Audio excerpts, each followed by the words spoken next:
computador.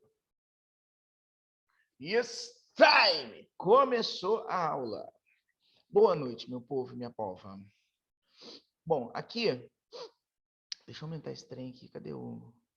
Deixa eu abrir. Pronto, aqui. Eu aumento aqui. Quanto às forças... Opa, peraí. Não. Agora sim. Bom, tá todo mundo enxergando? Tá todo mundo vendo aí a apresentação? Sim, mestre. Sim. Então, o que nós vamos fazer? Nós vamos falar hoje sobre momento linear e impulso. Momento linear é a forma que se aprende na graduação, na faculdade, tá?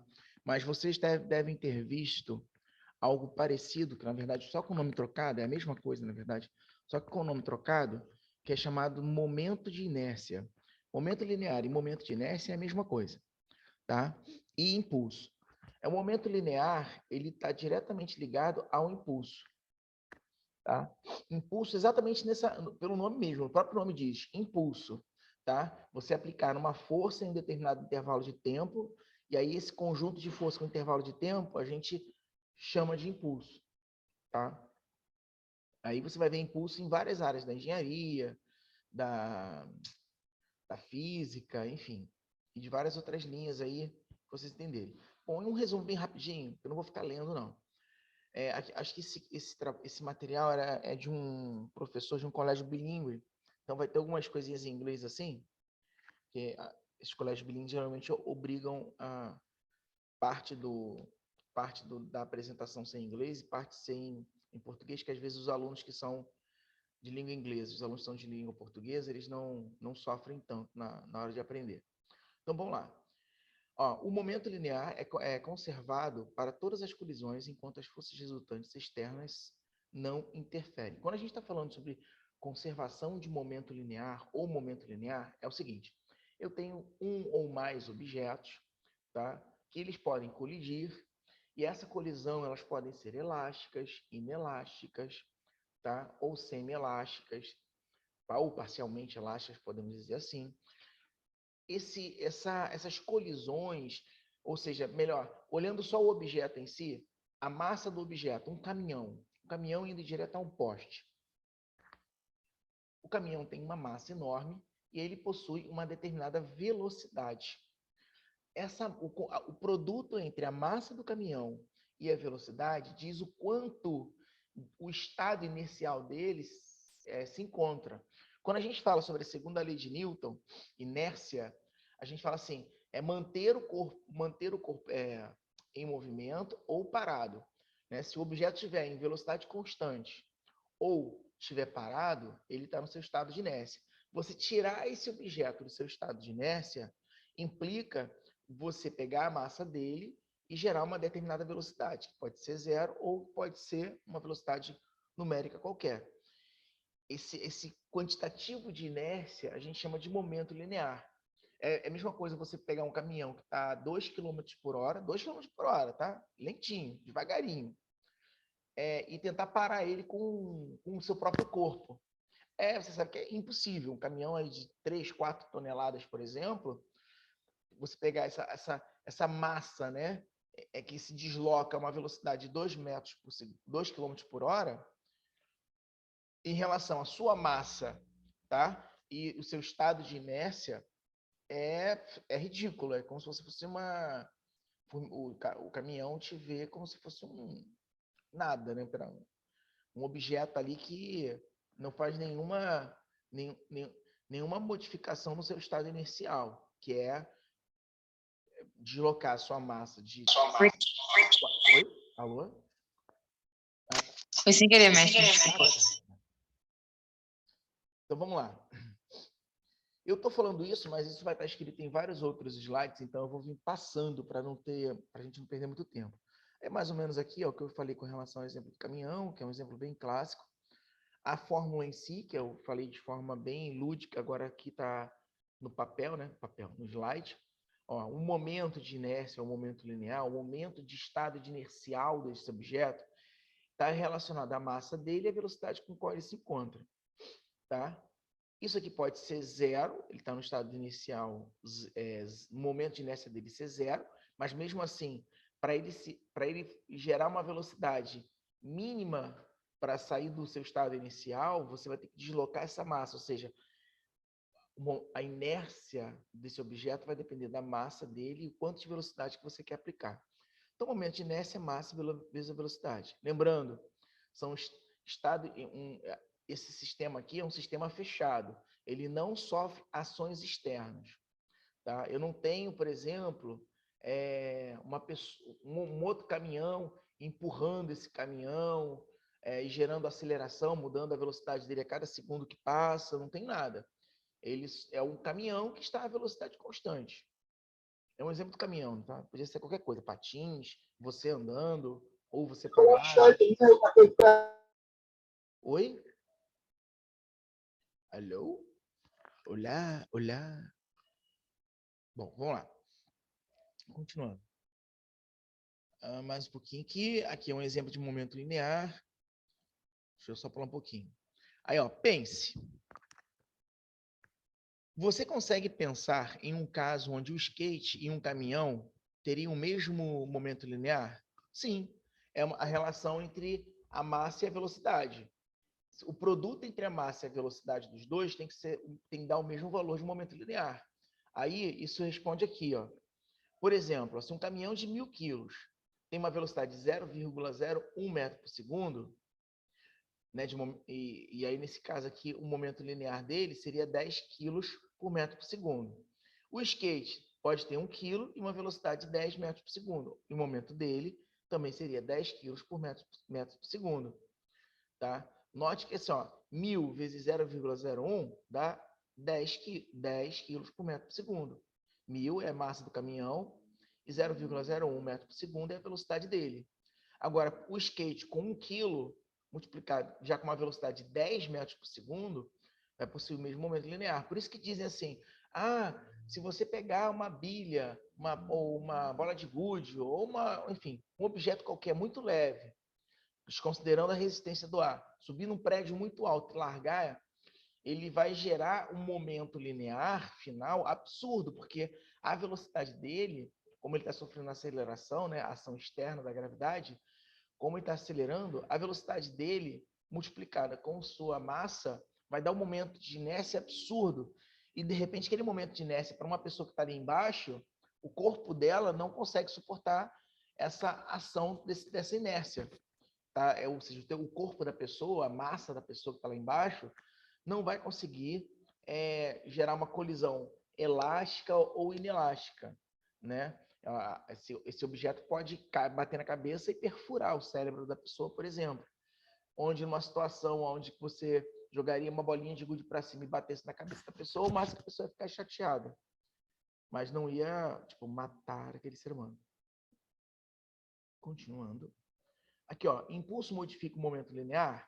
Sim, o impulso modifica o momento linear, tá?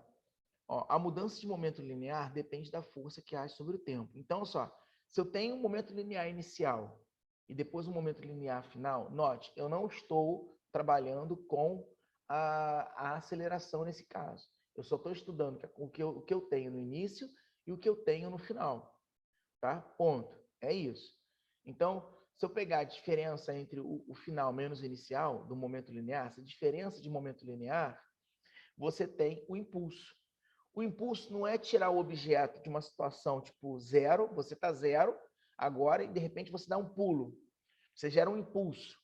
Então você sai do estado zero, ou seja, de uma determinada velocidade muito pequena, se for o caso, e vai para uma velocidade ao final desse processo, desse impulso, uma velocidade maior. Você mudou, a sua massa continua a mesma, mas a sua velocidade sofreu alteração, ou seja, houve uma variação da quantidade de movimento nesse intervalo de tempo. Então, o impulso é igual à variação da quantidade de movimento. Tá? Vou pular que eu já falei. Aqui, ó. Além do impulso ser a variação da quantidade de movimento, o impulso implica na força que você aplica em determinado intervalo de tempo. Tá? O impulso para movimento, para retirar o objeto, uma determinada massa do seu estado inicial, você pode brincar com ele, você pode relacionar, por exemplo, uma força muito alta muito alta e um tempo muito pequeno, ou um tempo muito longo e uma força muito baixa, você vai conseguir tirar o objeto, vai ter o mesmo valor de impulso, tá? Só que você vai ter ações diferentes, né? Um tempo muito alto para uma força muito baixa significa que você está aplicando uma força pequenininha, né, que está tirando o objeto do zero e ele está saindo do seu estado inicial e ganhando velocidade a cada segundo que passa. Já um tempo muito pequeno e uma força muito alta significa que você deu um socão assim, ó, puf, e aquilo já saiu rapidamente do seu estado inicial, tá? E aqui, ó, aquilo que eu falei com vocês, que o impulso é a variação do momento linear, tá? Vamos um pouquinho para frente. Tchucu. Aqui. Ó, o impulso modifica o momento linear. Já falei, já comentei um pouquinho sobre isso. Aqui eu acho, aqui, para vocês entenderem, ó. Tá vendo? Essa deformação do objeto indica que ele está saindo do seu estado inicial. Quando o objeto tende a sair do seu estado inicial, ou seja, a ele é aplicado o impulso, tá? Para esse objeto ocorre a deformação, tá? Ele se deforma, geralmente. Aqui é o exemplo, né, da bola, tal. Aqui eu vou dar um exemplozinho aqui, ó.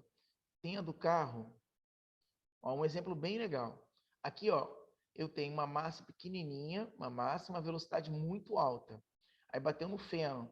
Note que ele vai sofrer uma variação de quantidade de movimento, né? Ele foi de um valor alto de quantidade de movimento, ou momento linear, perdão, ou quantidade de movimento, não é mesmo? Para um estado zero. Essa relação aqui, ó, é exatamente a relação entre força e tempo. Como, obviamente, ele bateu numa palha, tá? A força sobre o carro foi menor, gerando um tempo maior para poder parar. Agora, imagina que se isso aqui fosse, por exemplo, um poste, a força seria absurda e o tempo seria menor, tá? E a quantidade de movimento aqui seria a mesma. Só que o que ia mudar aqui é essa relação, uma força absurda para um tempo menor. É o que faz o airbag, né? O airbag faz com que uma situação onde a quantidade de movimento é relativamente alta, o que ele faz? O que ele faz? O airbag ele faz com que ocorra o amortecimento do contato do seu rosto, do seu corpo, sobre o carro, né? E a mesma coisa também o cinto. Então, a força aplicada que você percebe, que você sente, é pequena o suficiente para que você não sofra danos irreversíveis ou até morte, e um tempo relativamente longo, né, para poder suportar esse impacto. Aqui, ó, aquele exemplo que eu expliquei para vocês, ó, Mzão, Vzão, ó, a quantidade de movimento foi a mesma, mas aqui o que aconteceu? Como o tempo foi muito curto, logo a força aplicada foi muito alta. Aqui está explicando só, é só uma explicação. Ai, meu Deus. Ontem foi horrível, ontem a internet não estava pegando. Aqui está em inglês, mas é basicamente o que está escrito aqui, tá? Ó, aqui está só explicando o movimento. Ó. Quando você pular sobre o chão, dobre seus joelhos quando seus pés fazem contato com o solo para estender o tempo durante o qual o seu momento linear diminui. Né? Que você vai diminuir porque você vai desacelerar. Aí, aqui fala do lutador, que acho que é o próximo exemplo. Ó. Aqui ele vai ter uma mudança de momento linear pequena e aqui ele vai ter uma maior. Né? Quer falar? Vamos dizer, um impulso, né, de impacto.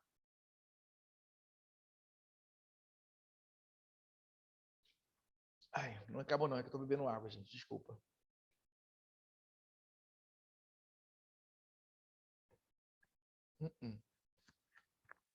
Tô aqui. Ai, voltei. Eita. É nóis. Continuando um pouquitito, um pouquitito. Aqui. Vou olhar. Impulso modifica o movimento linear. Um prato de vidro é mais provável para sobreviver se ele é deixado cair sobre o tapete em vez de uma calçada. Óbvio que o tapete vai amortecer, vai se tornar o tempo mais longo no processo de absorção de impacto. E aí o prato tende a não quebrar. Né? Tendência, né? Pode ser que não quebra. Já num chão sem tapete, sem nada, você tem a ruptura do prato. Isso está ligado ao que? A questão da elasticidade do material, da absorção de impacto do material. Se eu não me engano, acho que ele agora vai falar sobre colisões.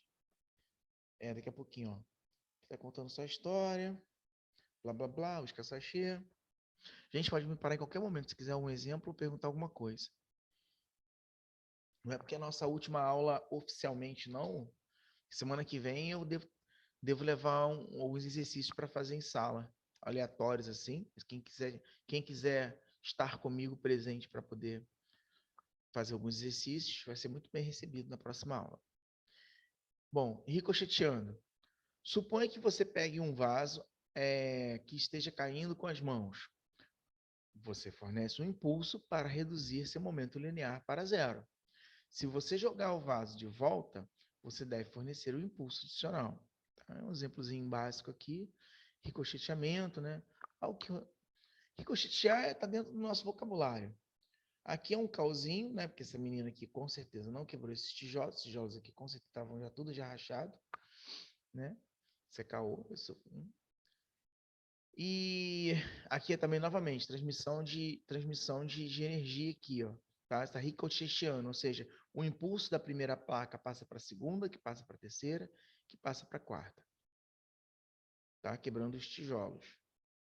Aqui, ó, ricocheteando, a mesma coisa, ó, tem um impulso, só que acontece muito para sistemas hidrossanitários, vaso sanitário, para sistemas hídricos, para sistemas de hidráulica, né? Esse conceito de ricocheteamento aqui, e até o mesmo processo para o início, né, de conservação de energia para produção de energia elétrica nas hidrelétricas, por exemplo. Tá?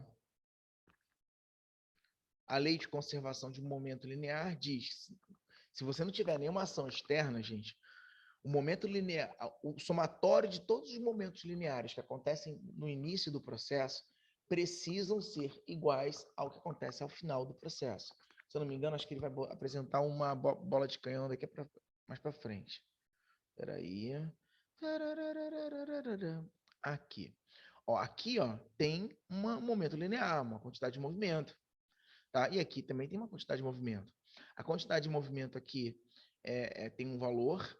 Tá? Inicialmente, eu tenho esse estado acontecendo e no final eu tenho um outro estado de inércia acontecendo.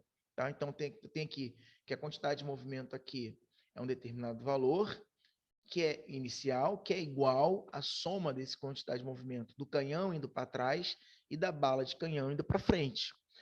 Aqui, quantidade de movimento é vetorial, tá, gente? É um vetor. Ele depende da direção da velocidade. Então, se você definir que é para frente, né? Nesse caso aqui, a gente considera que a velocidade é positiva, então a velocidade do canhão indo para trás vai ser negativa. Tá? Aqui, ó. Aí ele tá explicando que inicialmente é zero, mas eu vou demonstrar isso a partir da... Aqui é blá, blá, blá.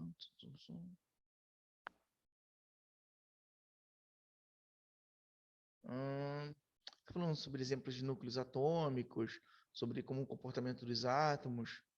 Enfim, nada muito relevante. Isso aqui depois, se vocês quiserem ver com calma, eu posso mandar para vocês. Posso não, vou mandar para vocês. Então, ó, colisões elásticas. Quando uma bola de bilhar em movimento colide de frente com uma bola em repouso, a primeira bola fica em repouso e a segunda bola se afasta com uma velocidade igual à velocidade inicial da primeira bola. Né? Ou seja, se você imagina uma situação elástica, toda a energia... Ai, esqueci de desligar o celular. Droga, peraí, desculpa, eu vou desligar agora. É o povo de São Paulo que me ama. Sabe como é que é, né? Esses parem de São Paulo, tem muita gente de São Paulo. Aí ficam me ligando o dia inteiro. Deixa eu tirar o som. Ai, bosta voadora. Caramba. Eu, hein? Olha só dessa. Continuando. Então, imagina uma bola de bilhar, uma bola de sinuca, né? Bilhar, né? Sinuca. As duas bolas. Uma bola vai, bate na outra. Quando eu tenho uma colisão totalmente elástica, a primeira bola que veio, né, com uma determinada velocidade e massa, ela bate na segunda, para, e a outra continua o movimento, tá? Óbvio que na vida real, no dia a dia, no hardcore, né, a bolinha, uma das bolinhas acaba andando um pouquinho mais ou um pouquinho menos, porque existe perda de energia através do som, do toque, do atrito sobre a mesa, né, da superfície. Tem várias situações, N situações ali, do próprio taco, né, quando bate, né, na bolinha, enfim. E acaba ocorrendo perda de energia aí. Mas, a grosso modo, é um bom exemplo para entender o conceito de colisão elástica. Não, eu queria o desenho. Desenho aqui. Ó, uma bola em movimento colide com a bola em repouso. Ó. Ela vem, pá, bateu. O que essa aqui vermelhinha faz? Fica na dela e passa para o próximo. Tá? Aí tem N exemplos diferenciados. As duas bolinhas vêm na mesma direção, elas colidem e voltam em direções opostas com as mesmas velocidades ou com a média das velocidades. Por exemplo, digamos que essa aqui está com 8 metros por segundo, essa aqui está com 2 metros por segundo. Né? Então, vai ter uma soma aqui que vai dar 10, e aí cada uma volta com 5. Isso para colisão elástica, tá? Aqui a mesma coisa, ó, tem duas bolas. Essa aqui está com uma velocidade maior que essa, óbvio, né? E aí ela alcança e bate nela, tá? Aí essa perde um pouco de energia e a outra acaba ganhando um pouco mais de energia. Mas no final, a soma geral das velocidades aqui, tá? É a soma inicial que elas tinham. Isso, gente, porque eu estou dizendo que as massas são iguais. Quando as massas são diferentes, aí a gente tem que jogar numa equaçãozinha que eu vou mostrar para vocês. Deixa eu botar aqui. Ó, aqui é um exemplo que eu vou explicar. Deixa eu ver se tá. O mestre, Sou eu. pode voltar ao slide anterior só para eu poder bater um print fazendo favor. Ah, tá. Tá, peraí. Deixa eu só me ajeitando aqui. Pra... Vocês não estão vendo? Eu tô todo enrolado aqui na frente. Esse, colisões inelásticas. Isso, só um minutinho. Só bater um print aqui. Ah, tá. Até mesmo que eu pulei para o próximo, mas eu já ia falar sobre as colisões inelásticas. Então, nas colisões inelásticas, o que acontece é diferente. Na colisão Obrigada. elástica, tranquilo, os objetos eles sofrem deformações e um dos objetos acaba perdendo massa e o processo em si acaba tendo perda de energia para o meio. Tá? Aqui é um exemplo. Uma colisão é uma colisão em que os objetos colidindo se deformam e gera calor. Não só calor, som, dependendo do objeto, até luz, né? Dependendo de como ele ocorre o choque, às vezes tem uma faísca, uma ação luminosa, também tem vários tipos de ações físicas e químicas ocorrendo, tá? Calor durante a colisão e aí nesse caso é uma colisão inelástica, tá? Um exemplo de colisão inelástica que não está ligado, por exemplo, a calor, é o pedreiro que vai chapar a massa na parede. É uma colisão inelástica. Tá? Você joga a massa pega e bate na parede, deformando. Tá? Aqui é um exemplo. Deixa eu só... Vou fazer essa continha aqui para vocês entenderem com relação ao conceito geral de conservação de energia. Deixa eu só mostrar para vocês o desenho, para vocês saberem o que está acontecendo. Ó, aqui eu tenho um trem que está parado e um trem que está com uma velocidade, um vagão, perdão, que está com uma velocidade de 4 metros por segundo. Então, inicialmente, eu tenho isso aqui acontecendo. Quando eles se chocam, eles se grudam. E aí, agora é isso que acontece, uma colisão inelástica. Quando eles se grudam, ou seja, no final, a massa não é mais a massa de um vagão e do outro vagão separadamente. Agora é a massa dos dois juntos. Então, é mais ou menos assim que acontece. Ó. A gente está dizendo que... Deixa eu ver se está na canetinha aqui. Vou botar isso aqui mais próximo. Ó, a gente está dizendo aqui, a quantidade de movimento inicial do objeto é igual à quantidade de movimento final. Sendo assim, o que eu tenho? Inicialmente, eu tenho a massa do primeiro vagão vezes a velocidade ao qual ele se encontra. Vou botar aqui porque é vetor. Mais a massa do outro vagão, vou botar vagão 1 e botar vagão 2. Tá? Do vagão 2, fazendo bem simples, tá? Para vocês entenderem. Isso aqui é o início. No final, eu tenho que a massa do 1 é somada com a massa do 2. Porque eles se chocam e ficam grudados. Vezes essa nova velocidade aqui, tá? Que eu não sei qual é, vou chamar só de V puro. Uma coisa que a gente sabe é que a massa do primeiro vagão é igual à massa do segundo vagão. Então, ó, vou chamar todo mundo de M. Alguém quer perguntar alguma coisa? Não? Tá. Então, eu vou botar aqui, ó. M. Ô, mestre, não tá aparecendo aqui não. Você tá escrevendo em algum lugar? Era para estar A aparecendo. tela, Ah, a tá. tela parou no negócio de vídeo aqui. Tá. Peraí. Ver compartilhamento desta tela. Peraí. Caramba. Aqui, peraí. Novo compartilhamento. Cadê a tela? Tá.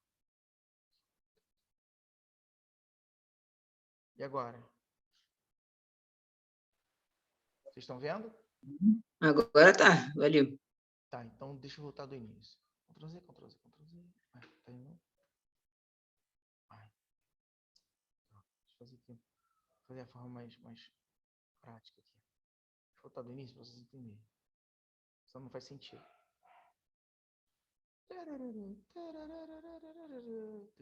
Vamos lá.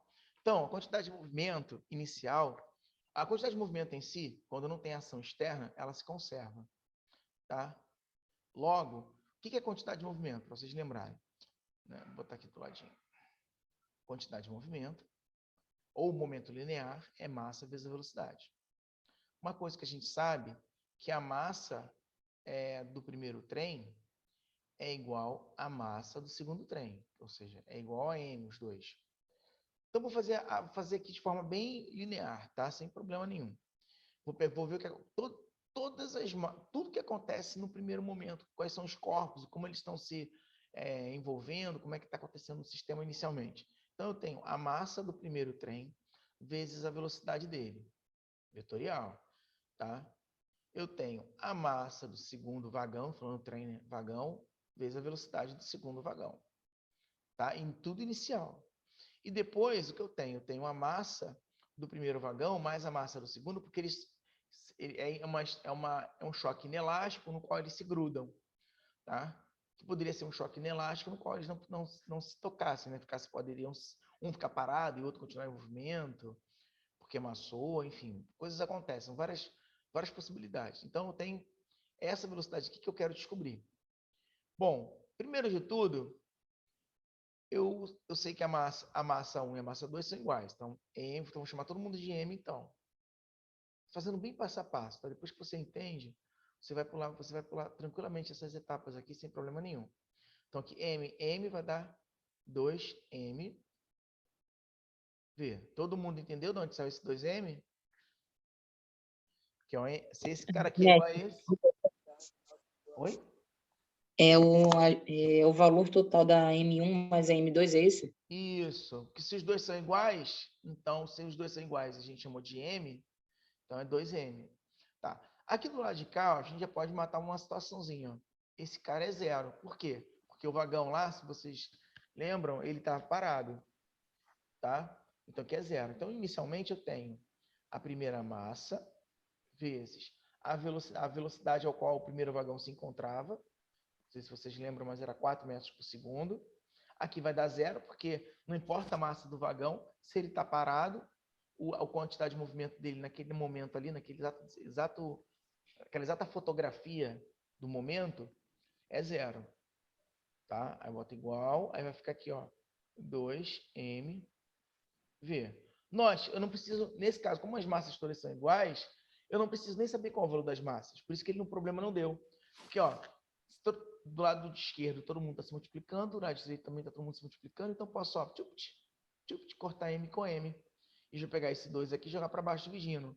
Logo, eu vou ter que a minha velocidade, tá, dos dois trens quando estiverem juntos vai ser 4 dividido por 2, ou seja, 2 metros por segundo. Se eu não me engano, é exatamente a... Deixa eu ver aqui. É exatamente a resposta final aqui do problema. Tá vendo? 2 metros por segundo. Vocês estão chegando? Todo mundo está chegando nessa tela nova aqui ai, meu Deus. Do YouTube? Sim. Os trenzinhos? Tá, show de bola. Então tá. Aí, aquela continha que eu fiz com vocês, né? Só para poder exemplificar. Deixa eu só andar mais um pouquinho. Isso aqui também a gente já falou. Bola de bilhar, vários exemplos. Massa de carrinhos, não. Isso aqui é um... Não, isso aqui é o mesmo exemplo do trem, é mesmo que secar gelo. A gente já tem um exercício para fazer. Deixa eu ver se só tem mais alguma coisa. Acho que não tem mais, não. Não, é só exercício. De exemplos aqui que ele usa. Então, agora vamos nos exercícios mesmo. Tá? Eu selecionei aqui 4 exercícios. Eu não sou muito chegado ao grupo UOL, não, mas tem uma coletânea de exercíciozinhos práticos, bem leves, não são tão assustadores assim para quem está iniciando esse conhecimento. Então, vamos na primeira questão aqui, que é a questão 1. Ah, vocês não estão enxergando. Esquece. Já entendi. Espera aí. É que eu estou experimentando uma nova técnica aqui de... Agora vocês estão enxergando essa tela aqui do UOL? É do site UOL. Eu gosto muito, eu vou dizer para vocês, eu gosto muito do Responde Aí.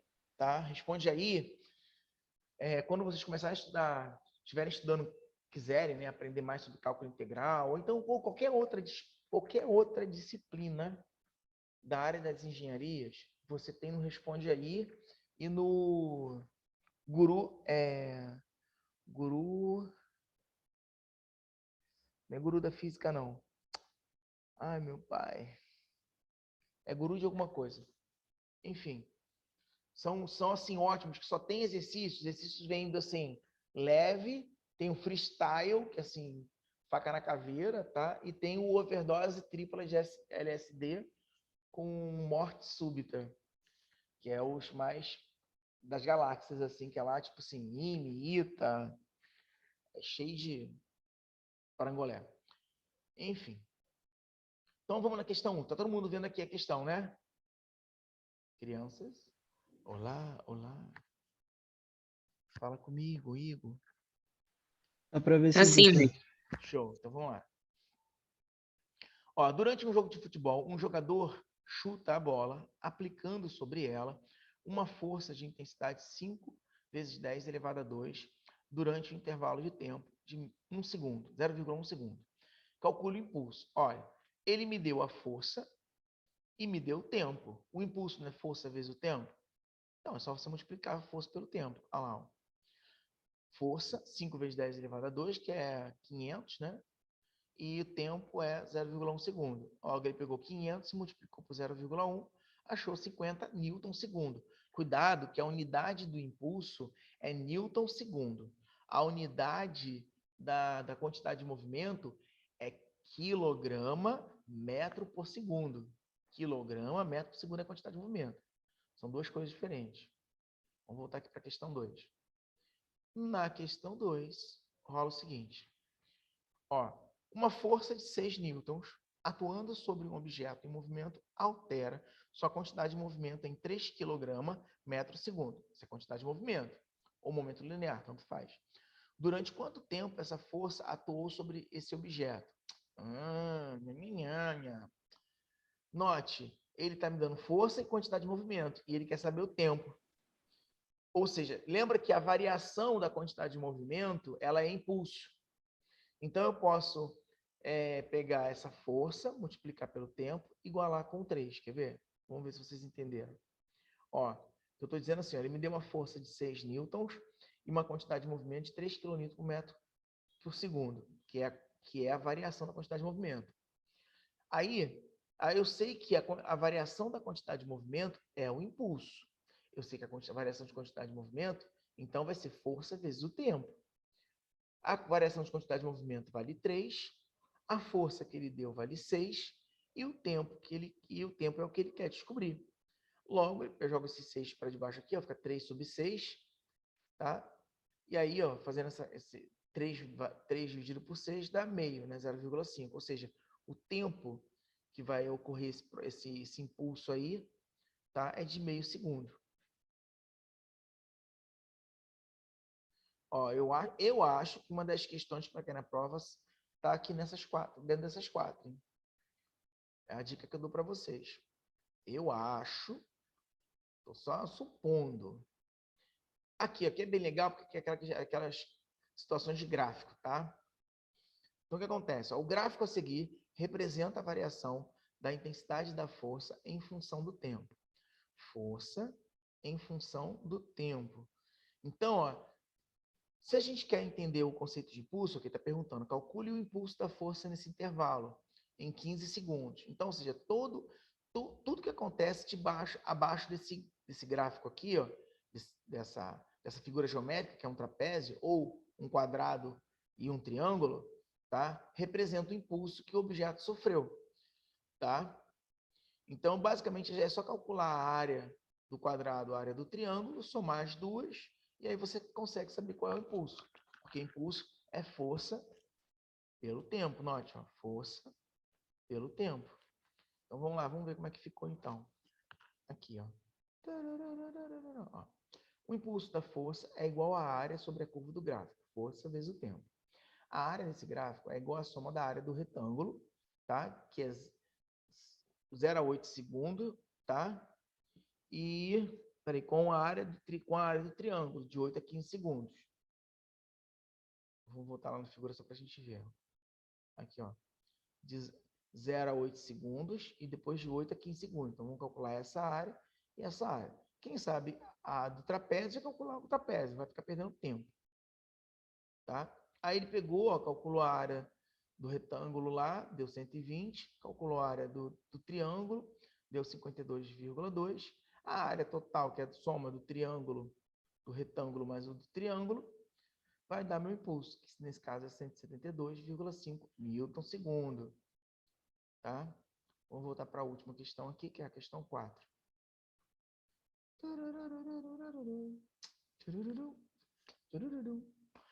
Uma bola de massa, meio quilo, é chutada para o gol, chegando ao goleiro com velocidade de 40 metros por segundo. Aqui vai usar um pouquinho de geometria, tá? E também interpretação de texto, que às vezes a gente meio que foge no que está acontecendo nesse texto. Mas é assim, uma bola de massa meio quilo é chutada para o gol, chegando ao goleiro com velocidade de 40 metros por segundo. Então, o momento de inércia dela a gente já sabe, né? Que é 0,5 vezes 40, né? E indo em direção reta ao goleiro. Aí é rebatida por ele e sai com velocidade de 30 metros por segundo. Ó, note, a massa da bola não mudou, tá? A massa da bola continua meio. Só que agora a quantidade de movimento é outra, porque o goleiro rebateu e jogou, sei lá, jogou para cima. Tá? Numa direção perpendicular ao movimento inicial. Aí, ó, o impulso que a bola sofre graças à intervenção do módulo. Esse eu vou fazer com vocês, para vocês terem uma noção geral, porque ali ele não faz o desenho, ele fica meio que aberto ali a dúvida. Espera aí, vou botar aqui, porque eu esqueci, já na... Estou aqui no desenho Paint. Aqui. Pronto, tá todo mundo vendo o Paint? Paintbrush. Sim. Show. Então vamos lá. Então o que acontece é o seguinte, ó. Eu tenho isso que está acontecendo. Eu tenho vou botar em linha reta. Eu tenho um objeto que está vindo em uma determinada direção. Tá? E aí, o que aconteceu com ele? O goleiro pegou. Caraca, peraí. O goleiro pegou e fez assim, ó. Jogou para cima. Para uma outra direção. Eita, sou perfeccionista, quer fazer um negócio bonitinho. Então, o que acontece? Aqui, nesse iniciozinho, a bola, tá? A bola aqui, com uma massa, lembrando que a massa da bola, eita, deu ruim. Cadê? Ah, tá certo. A massa da bola vale 0,5 quilos. Só que nessa primeira situaçãozinha aqui, ela está com 40 metros por segundo. Nessa segunda situação, ela está com 30 metros por segundo. Na verdade, o impulso vai ser a resultante entre...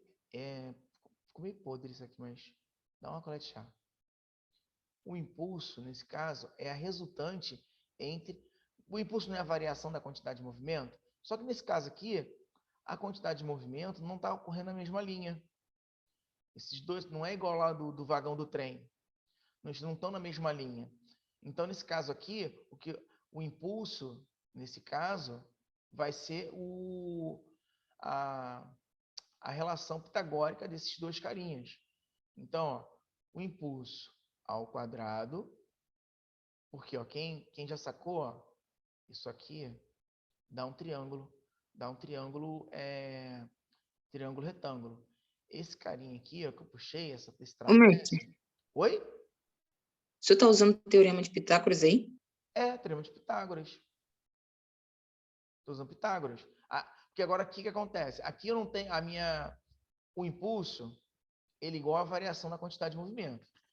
Só que essa variação aqui não está acontecendo de forma linear. Não é uma bolinha vindo numa direção e outra bolinha vindo em outra direção, ou vice-versa. Entendeu?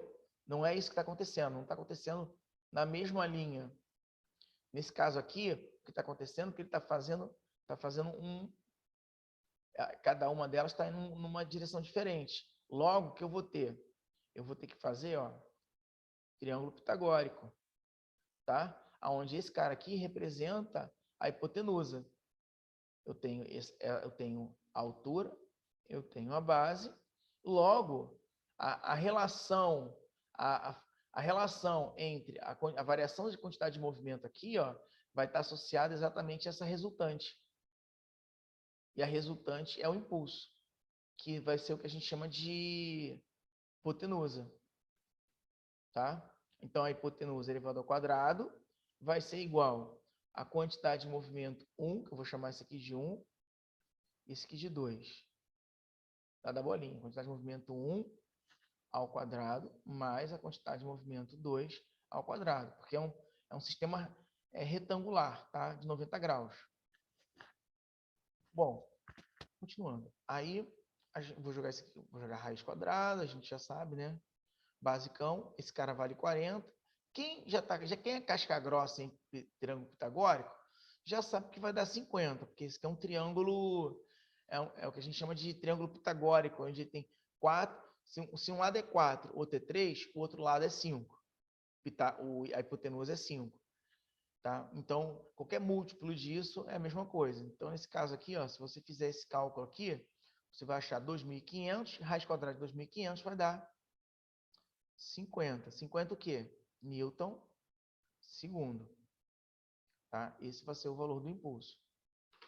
Eu fiz aqui porque lá no problema, vou mostrar para vocês agora. No problema, cadê o problema? Aqui. Ele não mostra esse triângulozinho, tá? Ele não faz, também. Já joga logo Pitágoras, ó. A massa vale meio, a primeira velocidade é 40, que chega no goleiro, depois o goleiro joga para cima, por exemplo, perpendicular, né? Fazendo um ângulo de 90 graus, 30 metros por segundo.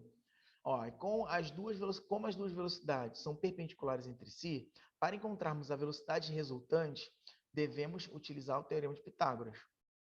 Ó. Aqui ele foi só pela velocidade, eu já fui logo pelo impulso. Ué, achou meio? Eu fiz a conta errada lá, gente? Estranho. Eu fiz a conta errada. Deixa eu dar uma olhadinha aqui. Aqui é 40, impulso. Ah, tá. Bosta, voadora. Dei mole. Desculpa. Dei mole. Na verdade, o impulso aqui vai ser massa vezes a velocidade resultante. Tá? Aí eu tenho o valor do impulso que está sendo aplicado. O que eu fiz ali foi variação de quantidade de movimento. Nesse caso aqui, o que eu vou encontrar lá é a quantidade de movimento resultante e não o impulso. Tá? Então, só para a gente organizar a cabeça aí. Eu dei mole. Mas o cálculo é o mesmo. 40. Ah, tá. Olha só. Tá. Tá, olha só que ninguém percebeu o meu erro aqui. Nem eu percebi. Dava para usar assim. A mesma fórmula. Quer ver? Dava para usar assim, quer ver? O que eu errei aqui? Quem consegue ver? Vocês estão vendo agora o pente? Aí, no caso, eu acho que seria a velocidade. Porque aqui, olha só, eu botei só a velocidade aqui. Se eu estou falando em quantidade de movimento, tem que botar velocidade mais vezes quem? Vezes a massa, Tempo. cara. Não, É, vezes a a massa, é. vezes a massa. Eu esqueci da massa. Quando eu fiz o cálculo aqui, eu esqueci completamente. Por isso que ali deu 50 ao invés de 25, como ele havia feito lá. Ó, vamos lá. Deixa eu ajeitar isso de novo, então. I ao quadrado. Aqui, ó, vai dar 40 vezes 0,5 ao quadrado mais 30 vezes 0,5 ao quadrado. Correto? I ao quadrado. Não, I, pagar isso aqui. Pagar esse porco aqui. Pronto. Aí. É igual a raiz quadrada disso tudo ali. Enfim. Vai dar um número absurdamente estranho. Depois vocês podem fazer essa continha. Se vocês puderem fazer essa continha agora, eu agradeceria só para a gente confirmar que bateu certinho. Você sabe que o tio Everton tem probleminha. Teoricamente, vai dar 25, agora sim, newtons segundo. Mas dá uma olhadinha aí, por favor. É só pegar 40 vezes meio, tá, gente? 40 vezes meio. Vai dar... Esqueci. 20. 30 vezes meio vai dar 15. Aí você vai pegar 20 ao quadrado mais 15 ao quadrado. Aí soma, deve dar 125 mil, eu acho, provavelmente. E aí vai dar 25. Confere aí. Eu acho que é 125 Tá mil. certo, mestre. Certinho? Show. Perfeito. Então tá, então consertei. Então assim, o que eu falei anteriormente é válido, tá? Eu não errei não. Sou igual o professor Girafales. O único dia que eu errei foi quando eu achei que estivesse errado. Estava errado. Tá baixinho, tem alguém falando, eu sei que tem alguém falando, mas tá tão baixinho. Leonardo, é porque o meu fone tá ruim. Vocês conseguem me escutar agora? Agora tô, tá ótimo, pode falar. Tá. Na tela anterior, na resolução do exercício, só volta lá, por favor, no navegador. Sim, senhor, peraí. Oh, meu Deus. A outra tela que você estava transmitindo. Oi? Essa aqui, não é? Isso. Uhum. Ali, ele deu o resultado também como 25 quilos por metro segundo. Não é certo, não tá certo, tá? O certo é você botar em... Porque, olha só, impulso é força por tempo, tá bom? Força por tempo. O que é força? Força é massa vezes aceleração, entendeu? Então, assim, não funciona. Parece que a unidade aqui não está correta, não, tá? É Newton segundo, tá bom? É só você Não, fazer. beleza. É só você Essa botar... dúvida que eu queria tirar. Não, foi boa. Deixa eu mostrar para você aqui. Vamos fazer essa continha, vamos ver se bate. Vamos ver se as unidades batem, só para mostrar aqui. Ó, peraí.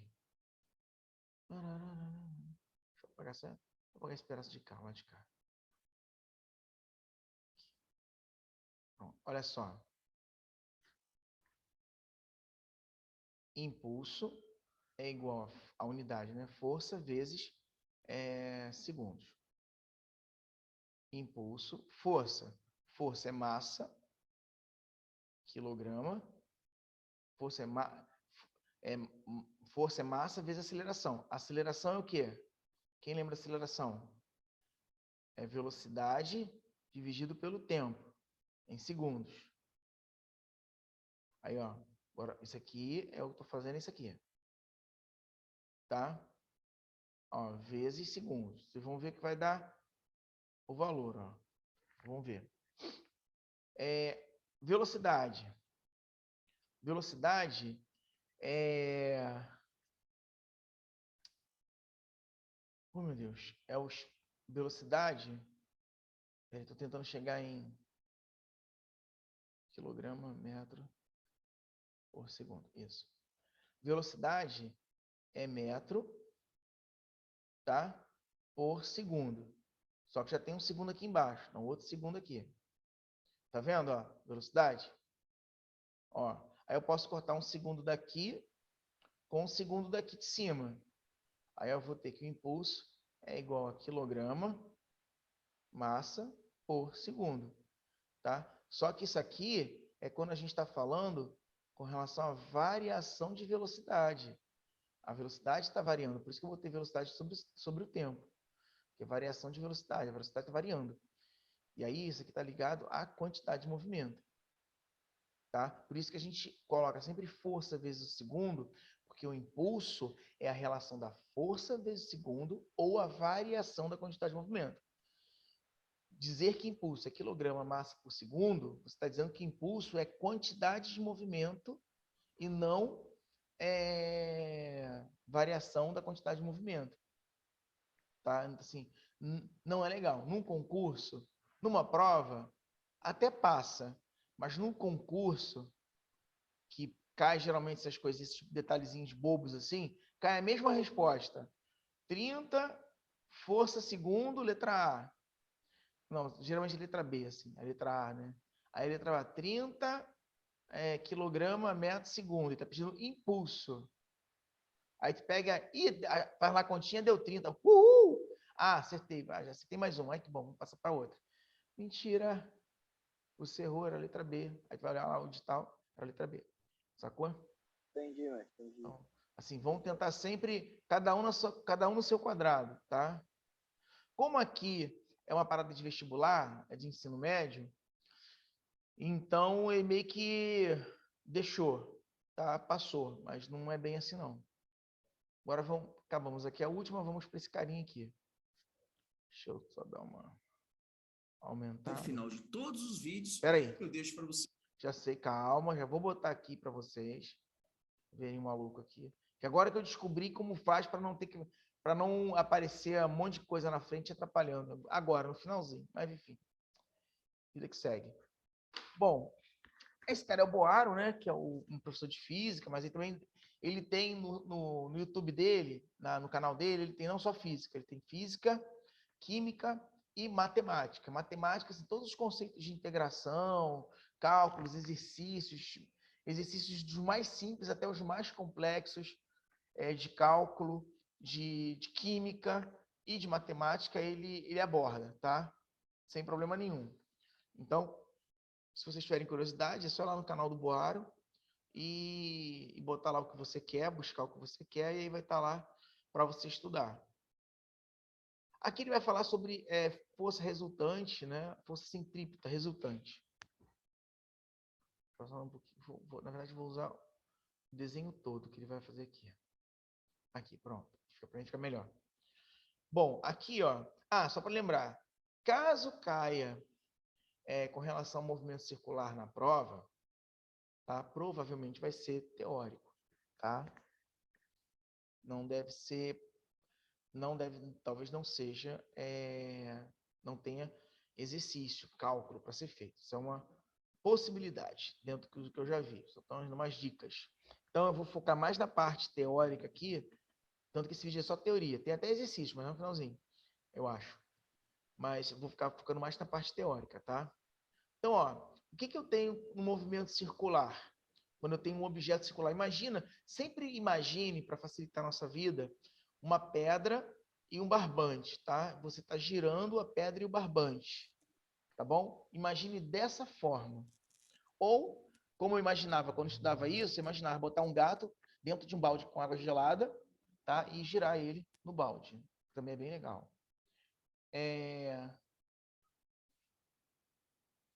E peraí, enfim. Ai, ai. Continuando. Então, aí você vai use a sua imaginação. Tá todo mundo vendo aqui, né, o YouTube, né, do Boaro, tá vendo um carinha aqui de óculos aqui. Ah, tá bom. De repente estou falando e vocês estão sendo educados e ninguém está Então, sim, gente. Tudo ok. Então, olha só, vamos ver algumas coisas que acontecem quando ocorre movimento circular. Com relação à aceleração do objeto, ele vai ter aceleração tangencial, aceleração centrípeta e também vai ter uma aceleração resultante, que vai estar entre a aceleração tangencial e centrípeta. Tá? Velocidade. A velocidade dele, ele vai ter uma velocidade tangencial, uma velocidade centrípeta e também pode ter uma velocidade resultante. Tá? E força, a mesma coisa. Vai ter uma força tangencial, uma força resultante, uma força centrípeta. Caso esse objeto fosse largado, né, ou você soltou a cordinha aqui em cima, durante o movimento, ele não vai seguir em linha reta. Ele vai fazer o quê? Um movimento parabólico. E necessariamente ele não vai seguir, tá, ao círculo ao qual ele se encontrava. O raio, né, de atuação onde ele se encontrava. Porque o que acontece? Ele tem parte da energia da força resultante, parte da energia da força centrípeta. Logo, essa resultante aqui, ó, vai fazer com que ele, quando ele for direto, ele vai fazer esse pequeno movimento assim, no meio do caminho ele vai começar a cair. Cair exatamente por causa da resultante dessas forças, tá? Que vai provocar esse movimento. A aceleração centrípeta e a força centrípeta são forças que puxam para dentro, né? O que você faz quando você está girando um balde com um gato dentro, um balde com água, tem um gato dentro, você está girando. Girando. Tá lá girando, maneiro, façam, é maneiro. Aí, tá girando lá, rodando, tá? E você sabe que a força que você está fazendo é para manter o balde na sua mão. Porque se você sabe que se você largar, o balde sai. Então, a força centrípeta puxa para dentro, tá? Para manter o sistema em movimento circular, tá? Força tangencial, para vocês entenderem matematicamente falando, tangencial é quando um objeto qualquer toca apenas um ponto de uma determinada superfície, tá? Existe secante. Secante é quando o objeto toca 2 pontos da superfície. Imagina, se eu passar uma reta aqui, ó, que vai tocar esse ponto e vai tocar esse ponto, eu chamo de reta secante. Reta tangencial, você vai tocar um pontinho apenas. Um pontinho, tá? Ou seja, existem milhares de pontinhos de velocidade, com a mesma velocidade tangencial, milhares, bilhares e bilhões, tá? Que quando você for integrar, você vai ter a velocidade resultante, né? Do sistema. Então, e essa aceleração centrípeta, ela também pode ser vista como velocidade ao quadrado dividido pelo raio. E você pode associar ela à velocidade angular. O que é a velocidade angular, tio Everton? Velocidade angular é a velocidade radial, é a velocidade que ocorre exatamente na parte azul. Ela não é tangencial, ela é angular. E conforme vou diminuindo o raio, ela vai mudando o seu valor. Tá? A velocidade angular vai mudando, vai se alterando. Tá? Quanto menor o raio, maior é a velocidade angular. É mais ou menos assim, ó. Imagina, você está num círculo, e aí você quer acompanhar uma pessoa, né? Perdão. Quanto menor o raio, maior é a velocidade. Ai, Jesus. Ah, meu Deus do céu. Ah, Jesus. Ah, meu pai. Abóbora? Tem abóbora? Tem. Cenoura? Cenoura. Vamos lá. Ai, inferno. Professor, Oi. desculpa cortar, mas a gente pode dizer que isso aí está configurado um exemplo no sistema de uma bicicleta. Da corrente Isso, perfeito. A menorzinha da maior. A menorzinha ela vai girar mais rápido, a velocidade dela é maior. Isso, a menorzinha você vai girar menos, mas a roda vai andar mais. A maior você vai girar mais, não é isso? Não, peraí. Ai, meu Deus, vou fugir, Ao peraí. contrário. Pera. Porque tem muito tempo que eu não ando de bicicleta. Eu sou gordo, isso aí, pode falar. Deixa eu ver. Apesar que gordo não tem bicicleta também. Não, você aplica mais força, né? Ó, quando você vai girar, não. Ah, é verdade. Quando eu aumento o raio, você tem exatamente isso aí mesmo. Velocidade. É. Se eu tô deixa eu fazer aqui. Deixa eu fazer. Ai, peraí. Gente, vamos desenhar. Peraí, só rapidinho. Deixa eu apagar aqui o que eu fiz. Já vou mostrar. Tá no Paint. Passa aqui pro Paint para vocês. Cadê o Paint? Show. Vamos lá, vamos aqui no Paint, tá? Círculo.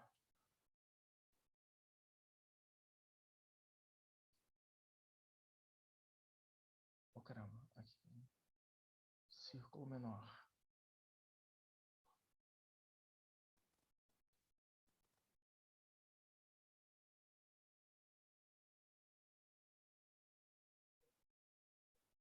Me ajuda aí. Ó, aqui, ó, o raio grandão, tá? Aqui, ó, esse aqui o raio é menorzinho. A minha pergunta é, a velocidade tangencial, isso aí eu já vou informar para vocês, é sempre a mesma. É sempre botar CTE, constante, tá? É sempre a mesma, tá? A velocidade nesse ponto aqui, ó, tangencial, é a mesma velocidade tangencial desse ponto. Vamos imaginar que você está girando para cá, ó, fazendo um giro horário. Então, tem uma velocidade angular que eu vou chamar de 1, e eu tenho um raio aqui que eu vou chamar de 1. Aqui, ó, se ele está girando no sentido horário aqui, ele vai estar girando em que sentido? Horário também, né? Todo mundo viu isso? Pelo amor de Deus, fala assim. Exato, horário. Show. Horário, vou chamar R2, R2. Ok. Bom, eu sei que, ó, vamos ver o que acontece. Existe uma relação onde a velocidade angular 1 vezes o raio 1 é igual à velocidade angular 2 vezes o raio 2. Então, vamos lá, se procede. Então, quanto maior for o raio 1, o que acontece com a velocidade angular? Para manter isso aqui para ser uma verdade. A velocidade angular 1, ela diminui. Aqui, ó, então, aqui nesse caso, quanto menor for o raio, nesse caso o raio 2, o que acontece com a velocidade angular no raio 2? Vai aumentar. É maior, tá? Aí confirma exatamente aquilo que você me falou. Perfeito. Porque aqui o que acontece? Se isso aqui é constante, diga, vou dar números, tá? Isso aqui é 5, isso aqui é 10. Aí, isso aqui vai ser... Não, isso aqui é 10 não, deixa eu botar números maiores. Bosta. Vou botar 6 e 20. Pronto. Números aleatórios, tá? Imagina que o ômega 1, que é a velocidade angular, vale 6 e o R1 vale 6. Ó. 6 vezes 20, 120. Então, do lado de cá vai dar 120 e do lado de cá também tem que dar 120. Só que do lado de cá, ó, o meu raio é menor. Digamos que o meu raio é 10. Então, a velocidade vai ser quanto para dar 120? 12, né? Então, só isso demonstrei aqui intuitivamente, qualitativamente, e demonstrei aqui matematicamente. 6 vezes 20, 120. 12 vezes 10, 120. Tá? Do outro lado tem um raio maior, logo tem uma velocidade angular menor. Do lado de cá, né? Eles estão ligados por uma polia. Então, do lado de cá, eu tenho uma velocidade angular maior, né? Quando eu tenho um raio menor. Todo mundo entendeu? Ou alguém ficou com dúvida? Entendi. Show. É nozes. Então, vamos lá. E a velocidade tangencial é constante. A velocidade tangencial daqui, do ponto de cá, é a mesma velocidade tangencial daqui, tá? Ou em qualquer ponto aqui é tangencial, tá? Por quê? Porque é a velocidade da corda, do fio, né? Do fio. A velocidade do fio não vai mudar. Não imagina.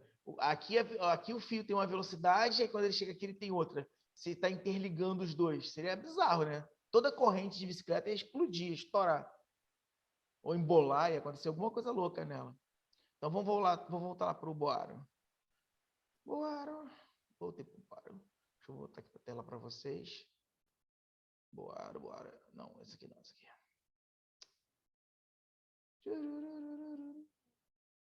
Aí, abriu para vocês? Sim. Show. Foi? Então, eu vou pular um pedacinho aqui, ó, que ele fala exatamente do que eu vou falar agora. Pronto. Comentário. Ó. Tá vendo aqui, ó? Uma coisa que é interessante. A velocidade tangencial, ela tem uma relação matemática com a angular. A velocidade tangencial é angular vezes o raio. A velocidade angular vezes o raio. Tá? Então, se vocês fizerem aqui, ó, botar aqui ômega ao quadrado, r ao quadrado, porque aqui está ao quadrado, né? Logo, esses dois termos aqui vão entrar ao quadrado. Fazendo essa continha aqui, você vai chegar nessa outra relação matemática de aceleração centrípeta. Ao invés de trabalhar com velocidade angular sobre o raio, você também pode trabalhar com velocidade angular ao quadrado vezes o raio. Aqui eu falei angular, né? Velocidade tangencial ao quadrado dividido pelo raio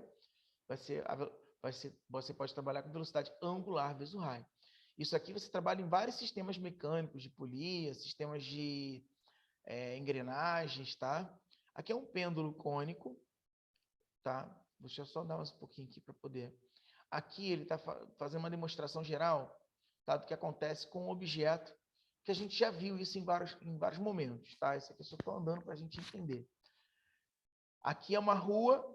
Aqui ele não está num plano inclinado necessariamente, isso aqui é uma rua, tá? É uma inclinação de uma rua, de uma pista, tá? Imagina que você vai fazer uma curva muito íngreme e aí você tem uma angulação dessa pista. Ela é proposital exatamente para que você tenha esse efeito pêndulo na estrutura, fazer com que a força de dar normal seja grande o suficiente para manter o carro, né? Seu carro colado, as rodas do carro coladas, né, na pista, e não subam nem desçam.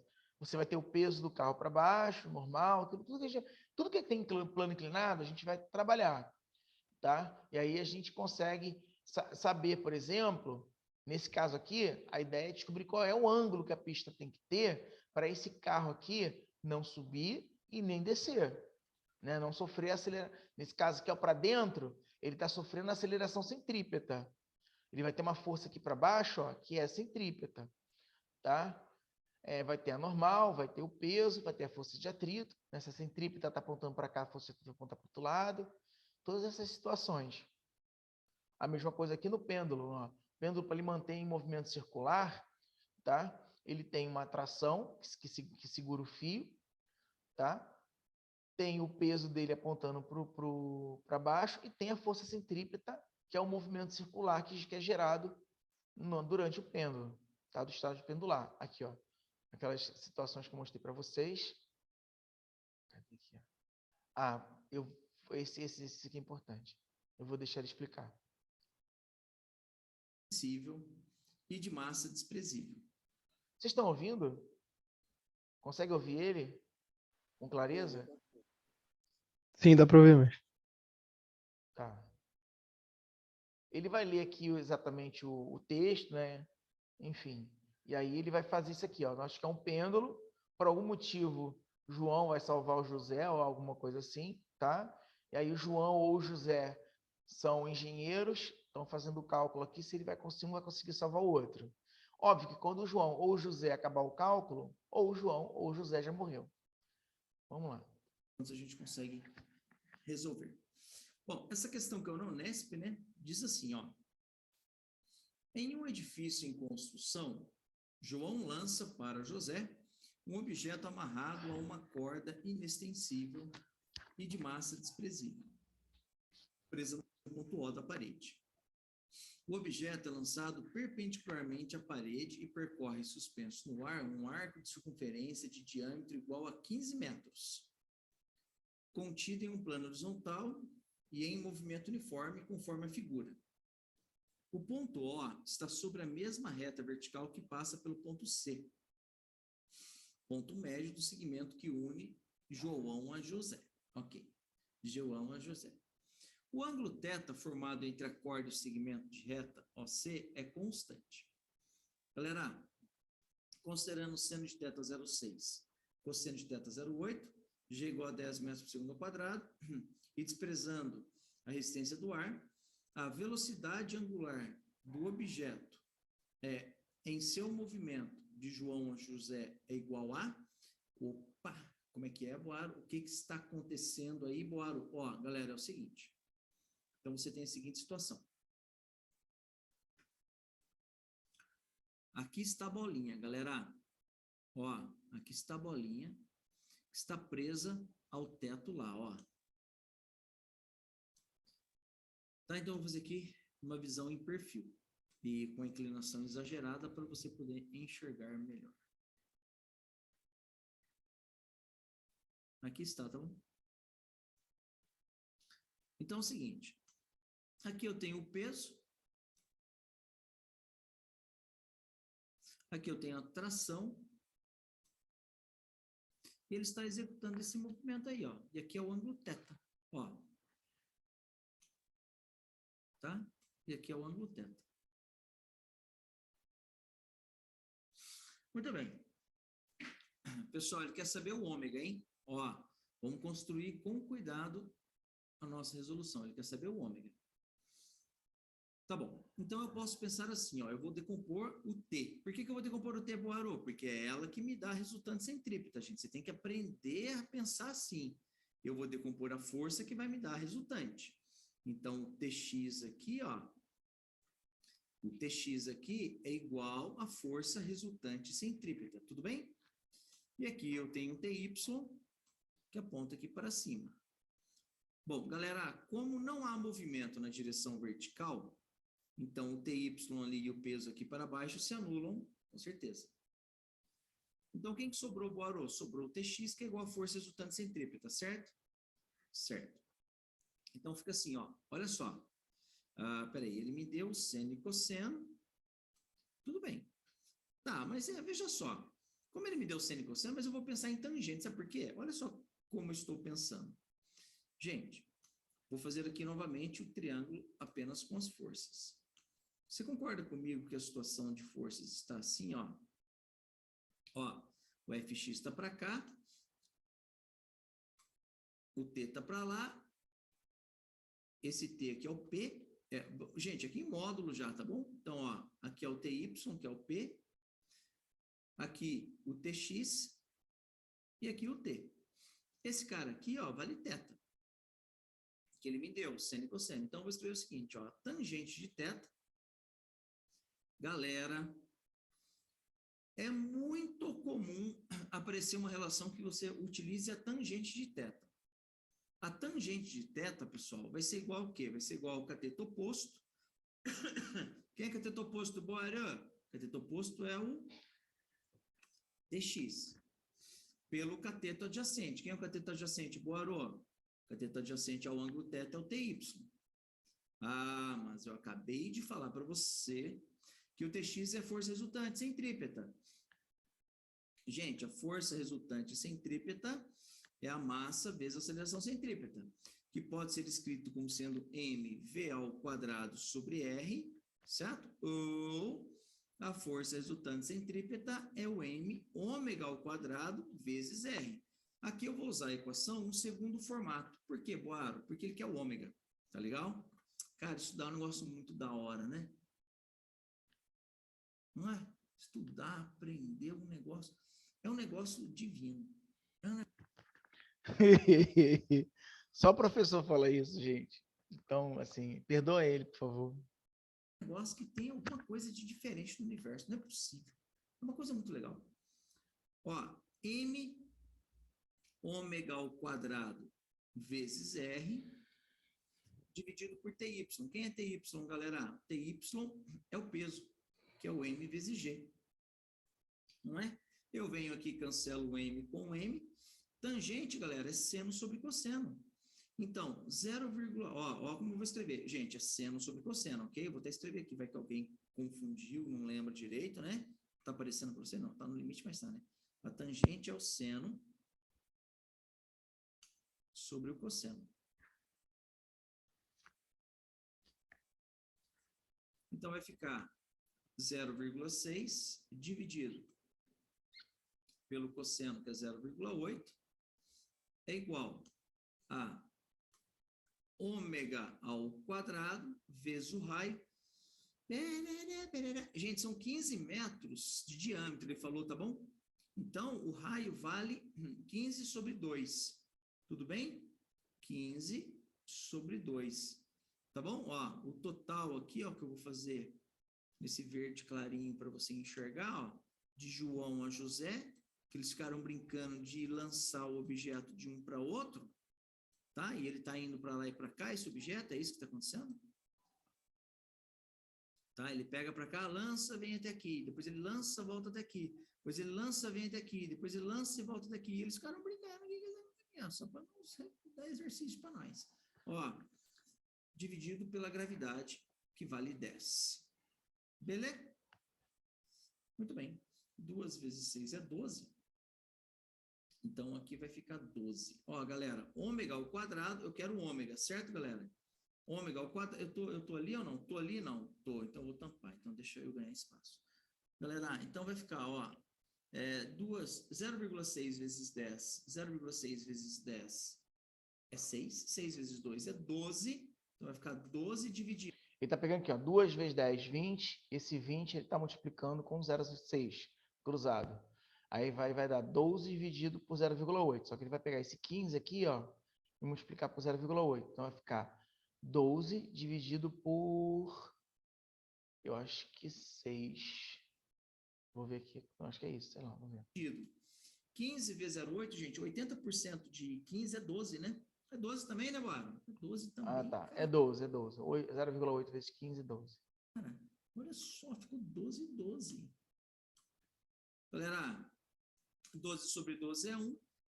Então, raiz quadrada de 1 é o que, Boaro? É 1 mesmo, né? É 1 radiano por segundo. Professor, Fala.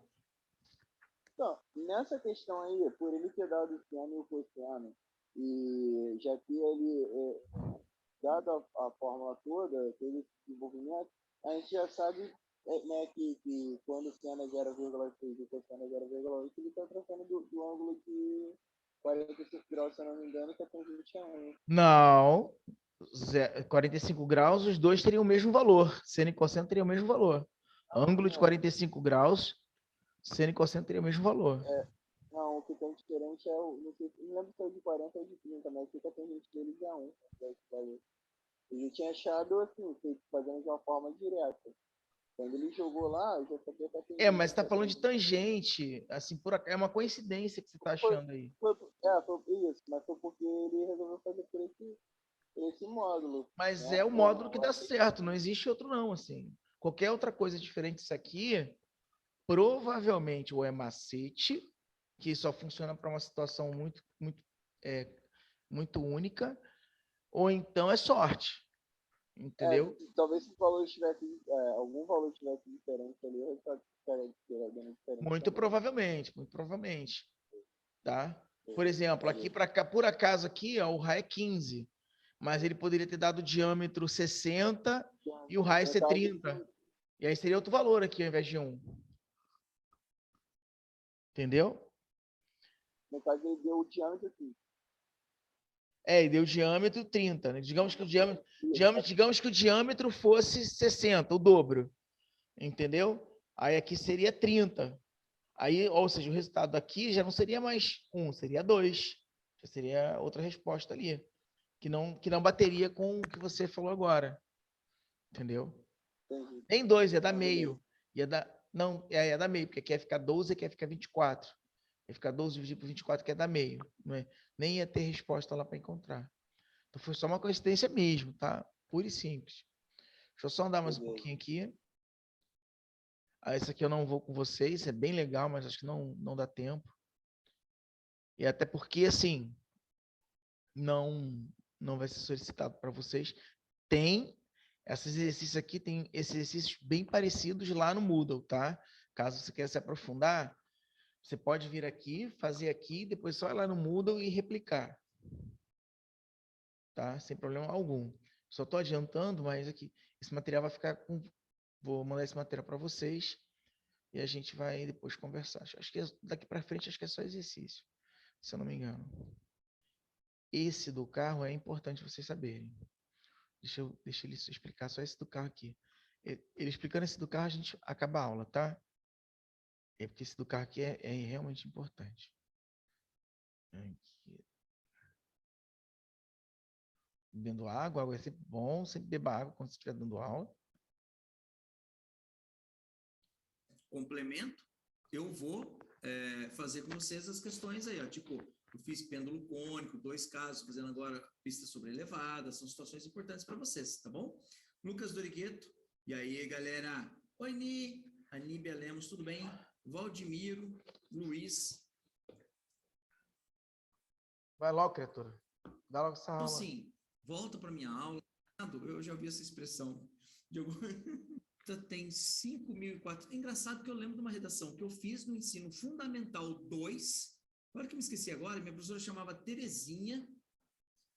E eu escrevi autógramo com G. Eu lembro, no ensino fundamental 2. Aí a professora me corrigiu, explicou e tal. Legal, né? Não. Nossa, isso lá não era Mesozoica. Em um autódromo cuja pista tem 5.400 metros de comprimento, há uma curva de raio 120 metros. Em superfície plana inclinada, na qual a borda externa é mais elevada que a interna, como mostra a figura. Pista sobre elevada, beleza? O ângulo de inclinação θ é tal que sempre de θ igual a 0,6. Letra A. Supondo que o carro, em competição, desenvolva uma velocidade média igual a 216 km por hora, determine o intervalo de tempo em segundos que ele completa uma volta inteira na pista. Bom, o item A dessa questão é um item simples de velocidade média, tá bom? Vamos fazer. Ó, eu vou fazer aqui mesmo. Não é tão grande. A velocidade média, o que é, Boaro? É o famoso ΔS por ΔT, sabe? Aquele mesmo? Então, acontece, galera, ó, cuidado, hein? 216 km por hora. Lembre-se, gente, 216 km por hora, você tem que dividir por 3,6, né? Percebe? Alguns valores aparecem com frequência. Ele nos ajuda, pessoal. De maneira geral, não são números chatos para você ficar fazendo conta. De maneira geral, não. 30 é 108, né? 30 metros por segundo é 108 km por hora. 20 metros por segundo é 72 km por hora. 10 metros por segundo é 36 km por hora. E alguns múltiplos ou submúltiplos, normalmente é assim. No caso, 216 é o dobro de 108. Então, vai ser o dobro de 30, que é 60. Tudo bem? Na dúvida, galera, você vai lá e faz o cálculo na unha. Como diz um amigo meu, professor Pedro Lúcio. Um abraço para o Pedro Lúcio. Entendeu? Qual é a distância aqui, galera? 5.400 por ΔT. Quanto que é ΔT, Boaro? É o que ele pediu. É isso aí. Então, vamos lá, ó. Então, vai ficar assim, como eu disse a você. Aqui é o dobro de 30, então é 60. Aqui é 60. Caralho, moleque. O quê? Eu venho aqui, posso cancelar esse cara aqui, ó. Então, ΔT. Tirando uma molezinha, cara. Hã? Porra, Hã? porra. Pô, vi na história de Maria Lúcia esses dias lá, sinuca. Pra ela, filho, que é ADM. Sinuca. Negócio, jogo de Street Fighter. Cara, Ela tem 1h30 pra ficar de refeição, não. Ela tem Mesa de 40 minutos. ping-pong. Porra, Luciano, tá maluco. Porra, Hã? quem dera. eu vou esperar terminar aí conversar. Quem dera.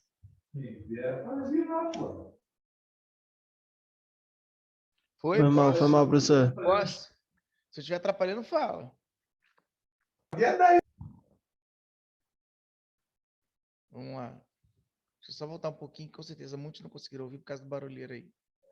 Esse aqui, galera, 5.400 por ΔT. Quanto que é ΔT, Boaro? É o que ele pediu. É isso aí. Então, vamos lá, ó. Então, vai ficar assim, como eu disse a você, aqui é o dobro de 30, então é 60. É 60. Aí eu venho aqui, posso cancelar esse cara aqui, ó. Tá? Então, ΔT vai ser igual a 9 com 0, 90, né? 90 segundos, pessoal. Então, são 90 segundos, Boaro. Exatamente. Então, em 90 segundos, ele vai completar a volta. Isso aqui só pegou a velocidade é igual aos passos dividido pelo tempo. A velocidade está em 216 km por hora. Aí o que ele fez? 216 km por hora tem que estar em metro por segundo, porque todas as unidades estão em metro por segundo. As restantes das unidades, ou em metro ou em segundo. Então ele pegou 216, dividiu por 3,6, achou 60. Ficou 60 é igual, né? 60, a velocidade, é igual à distância que ele percorreu, 2.400 metros, dividido pelo tempo que ele quer achar. Né? E vai usar a velocidade média, visto que esse cara não está acelerando, a velocidade constante. Aí ele pegou e multiplicou, jogou o tempo para lá, dividiu 5.400 com 60, achou 90 segundos, ou seja, para dar uma volta completa com uma pista de 5.400 metros, né, de comprimento, ele leva 90 segundos. Pronto, vamos continuar. Tá, ele pediu quanto tempo vai levar para completar a volta. Tá dada a resposta aí para você. 90 segundos, tudo bem?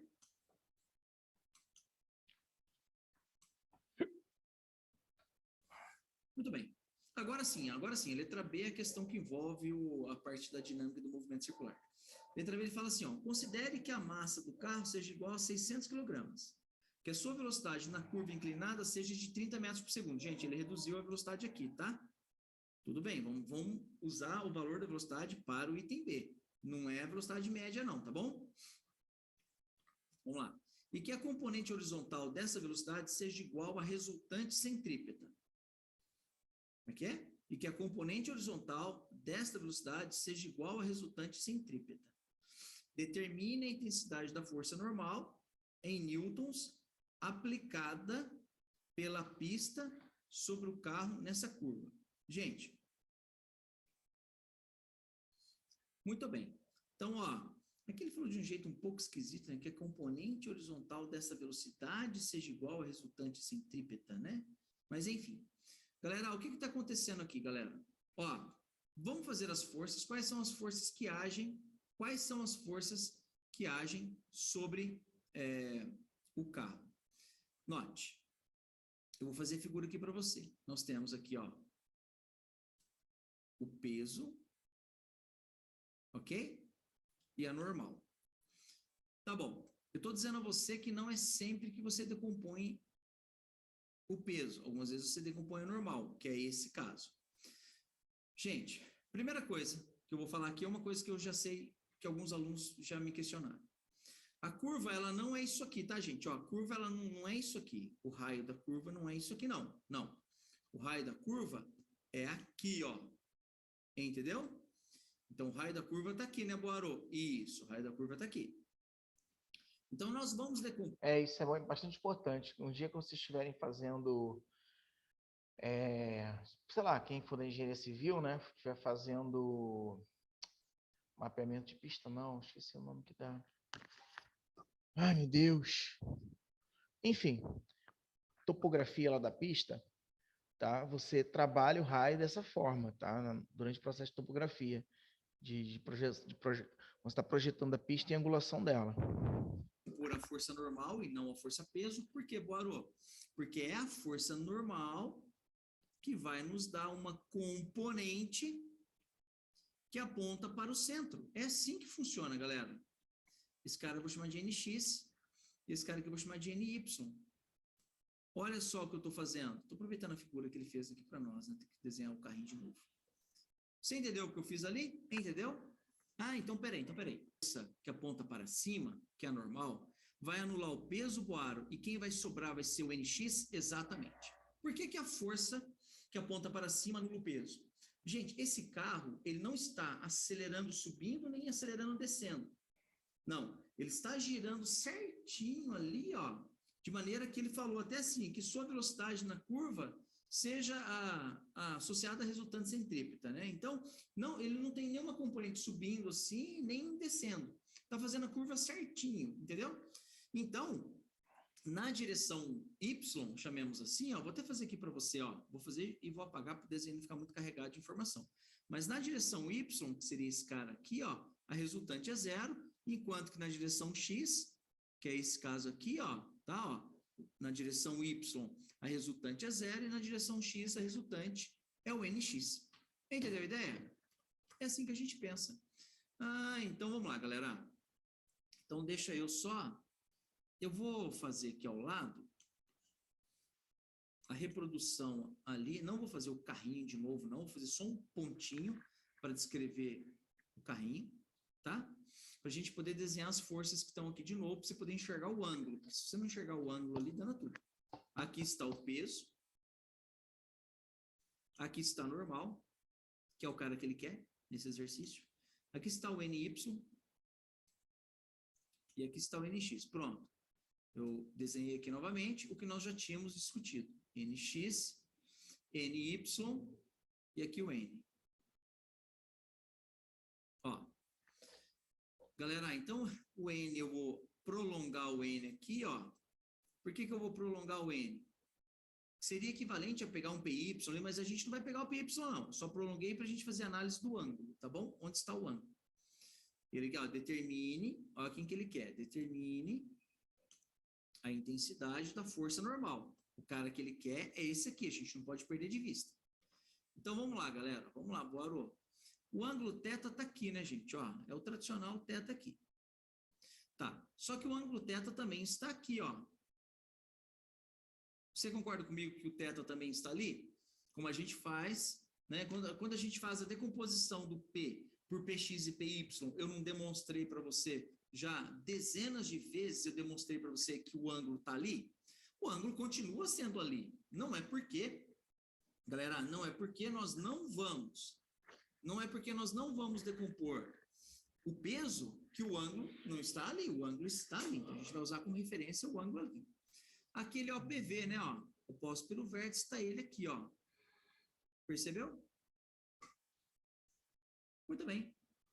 Gente, o NX é a força resultante centrípeta, né? Espera aí, deixa eu só ver uma coisa aqui.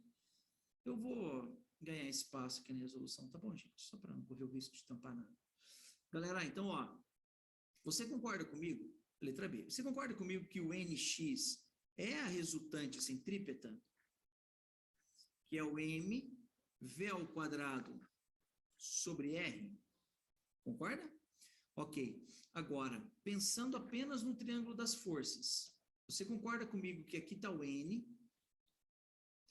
aqui está o N Y e aqui está o N X? Você concorda comigo? Claro, né? Se eu somar as componentes N e Y, que é o peso, numericamente igual ao peso. Não se esqueça disso, criatura. E aqui o NX. E aqui o ângulo θ. Galera, se você soubesse o poder que você tem dentro de você para conquistar o seu sonho, você nunca ia desistir. Você ia se organizar até você passar no seu curso de medicina que você quer, que você tanto deseja. Entendeu? Vai para cima, meu. Acredita em você, tenha fé em Deus, faça suas coisas que você vai conseguir. Você vai conquistar seu sonho. Vai por mim. Vai por mim. Galera, então, ó, o NX, o NY e o T, beleza? Quem ele quer mesmo, Guarô, nesse exercício? Nesse exercício, ele quer saber quanto vale... Ô, senhor, desculpa, eu escrevi T aqui, que eu estava pensando no outro exercício, estava pensando no que eu estava falando para vocês, sobre incentivar vocês. É o N. Bom, rapidinho. Ele só está decompondo as forças. O que ele quer é esse valor desse N aqui. O que ele vai fazer é que ele vai decompor esse NY para cá, esse N para cá, e vai decompor todo mundo nessa direção para poder descobrir o valor do P. O NX é a força centrípeta, que é a força que o carro sofre para dentro da pista, né, para se manter na posição que ele se encontra. Aí ele bota lá, ó, mv ao quadrado sobre r, que são os dados que foram informados no problema. Tá? A gente sabe que NY equivale ao peso, e aí dali em diante ele começa a fazer o cálculo. Aqui o NY ele vai botar o peso, tá?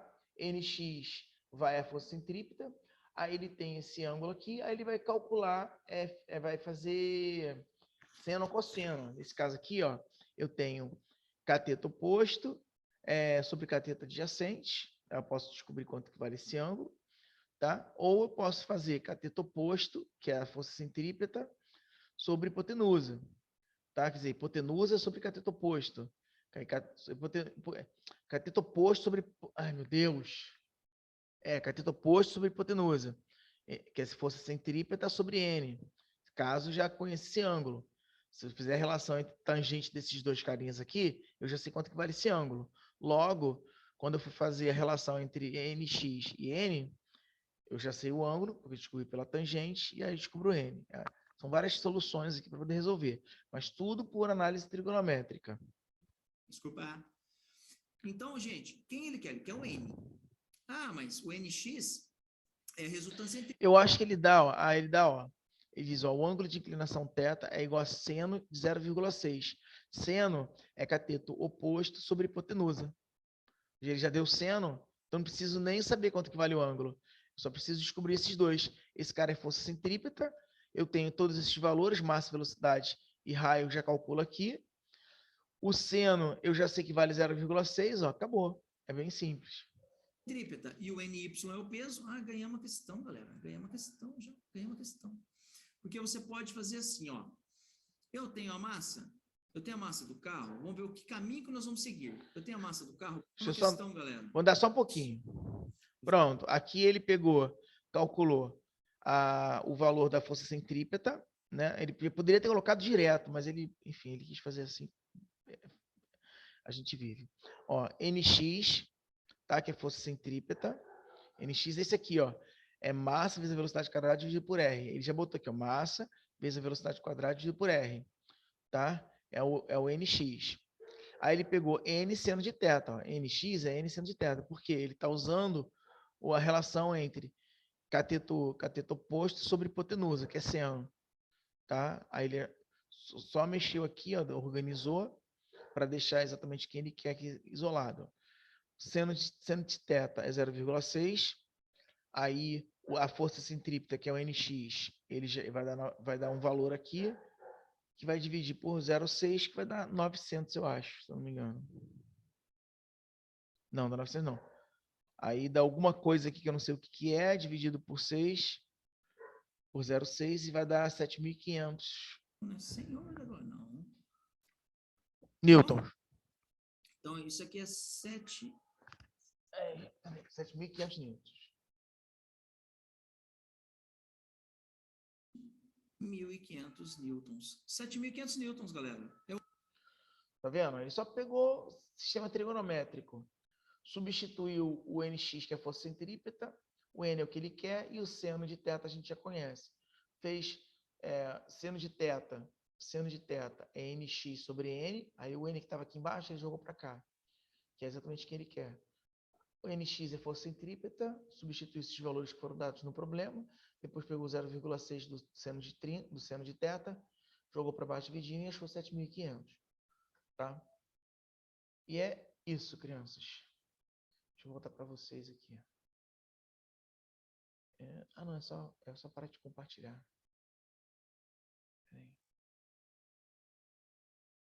E voltamos. Nossa, tenho 8 pessoas nessa sala, isso é muito bom. Então, acabamos por aqui. Eu vou mandar esses 2 vídeos mais o link do exercício para vocês e, se tudo correr bem, até amanhã eu vou estar mandando essa aula também, tá? Ela vai ajudar vocês para a prova final. Já tem lá uns exercíciozinhos aqui. Obviamente eu não falei o que era, né? Mas tá aqui. Na hora que vocês forem fazer a prova, apareceu lá, vocês já podem recorrer a minha aula aqui, minha videoaula, para poder tentar resolver. Tá? Alguém quer falar alguma coisa, Lucas? Lucas, quer falar alguma coisa? O mestre? Tipo, fiquei parado aqui. Tipo, oi? Hello? Sobre o trabalho. Que sobre o foguete. Podemos igualar a energia cinética inicial com energia potencial para achar a altura?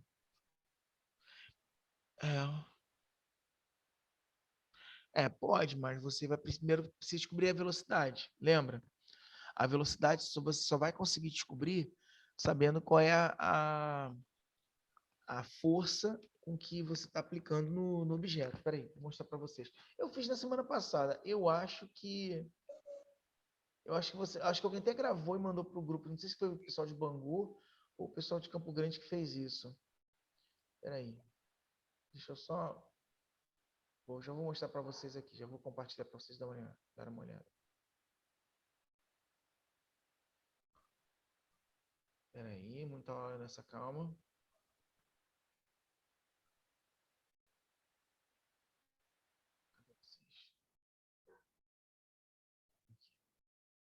Rapidinho, vou mostrar isso agora.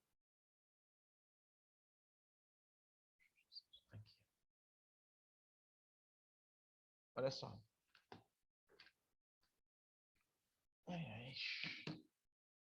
Ó. Esse troço aqui é chatão, isso aqui vai aparecer. Isso aqui me atrapalha pra caramba. Agora. Tá, olha só. Vocês têm o manômetro, tá?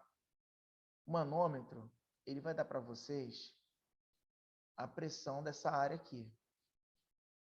Essa aqui é a área do cano, ao qual o foguete sai, tá? Pressão é igual a força, pressão é que dá um manômetro, pressão é igual a força dividido por área. O que vocês... Tá todo mundo vendo, né? Sim. Tá. Pressão é igual a força sobre área. Tá bom? Então, ó, o que eu quero, na verdade, é força. Força vai ser igual a pressão vezes a área. Lembrando que essa pressão, que vocês devem estar olhando lá, talvez esteja em PSI. Se tiver em PSI, vocês precisam passar ela para Pascal, tá? Para todas as unidades baterem certinho. Bom, vamos lá. O que é força? Força é massa vezes aceleração. O que é aceleração? É a velocidade, que é o que vocês querem saber, a velocidade que ele sai, dividido pelo tempo. Macete. O tempo, adotem algo entre 0,3 e 0,4, tá? Que é mais ou menos o tempo que ele leva de voo. De voo não, de saída, que é aquele tempo de impulso que ele leva. É o impulso, literalmente é o impulso, tá? Que também pode ser calculado, né? O impulso, nesse caso aqui, ó, é a força vezes o tempo. Nesse caso aqui, a variação da quantidade de movimento é igual ao impulso. Variação da quantidade de movimento. Nesse caso aqui, a gente pode botar direto a massa do foguete vezes a velocidade dele é igual a força vezes o tempo. Aqui, ó, a velocidade vai ser força vezes o tempo dividido pela massa, tá? Você pode fazer assim, que era mais ou menos o que ia chegar aqui, ó. Essa força aqui, ó, você conhece. Essa força vem daqui, ó. A pressão vezes a área, tá? Você conhece ela. Ô, professor, Oi. a massa conta com o combustível do foguete? A massa, tudo que está contido no foguete, tudo. Pesar o foguete todo, completo, mas já com combustível. Show, valeu. Eu fiz por quantidade de movimento, ó, mas por esse método aqui também vai dar a mesma coisa, tá? O T vai para lá, a massa vai para baixo, vai dar igualzinho o outro lá. Quantidade de movimento e impulso que a gente aprendeu hoje, tá? Aí tá, fez isso, o foguete saiu, alcançou o ponto máximo, porque o objetivo é encontrar a altura máxima. Nesse caso, ó, você já sabe quanto que é a velocidade dele. Logo, você sabe que aqui tem energia cinética, né? Ele tem energia cinética, e essa energia cinética lá em cima vai se transformar em energia potencial. Sendo assim, eu tenho massa vezes a velocidade ao quadrado dividido por 2, que vai dar o quê? Vai dar massa vezes a gravidade vezes a altura, mgh. Para essa cálculo aqui em particular, você não precisa da massa, mas para calcular a velocidade, ó, você precisou dela, tá? Aqui para o cálculo não. A única forma, o que você vai usar aqui agora, depois que você sabe qual é a velocidade, tá? A única coisa que você precisa saber agora é que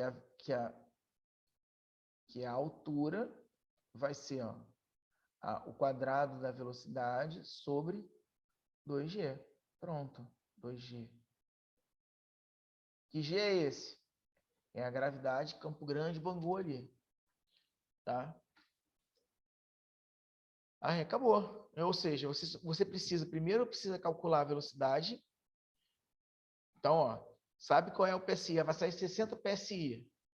Qual é a área do caninho? A área, gente, tem que estar em Pascal. A área tem que estar em metro, tá? Essa unidade aqui.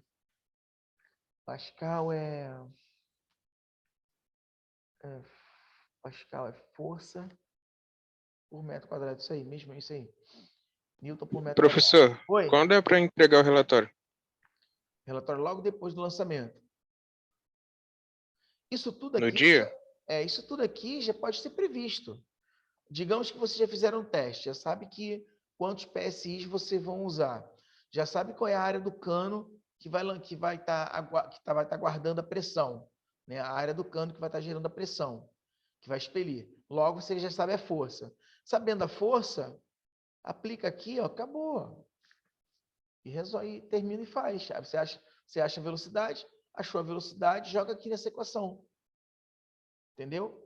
Basicamente isso, ó. Em termos leigos, ó, primeiro você descobre a força. Depois que você descobriu a força, você vai descobrir a velocidade. Depois que descobriu a velocidade, aí o terceiro e último passo é achar a altura, usando essa fórmula. Sacou? São essas três fórmulas. Daqui vem para cá, que vem para cá. No relatório tem que incluir aquilo lá do tipo de erro, exatidão e precisão. Não precisa não. Senão Não vai dar precisa não? Se colocar é bom, vou ser sincero. Mas não vai dar tempo, porque vocês vão estar com pouco tempo para entregar. Basicamente, o período já vai ter acabado já. Entendeu? Vai precisar só do relatório final para a gente terminar de lançar as notas. Professor, Oi? Leonardo falando. Fala, Só Leonardo. concluir o raciocínio que você estava lá sobre as notas. Renato, deu uma cortada boa aí, não ouvi quase nada.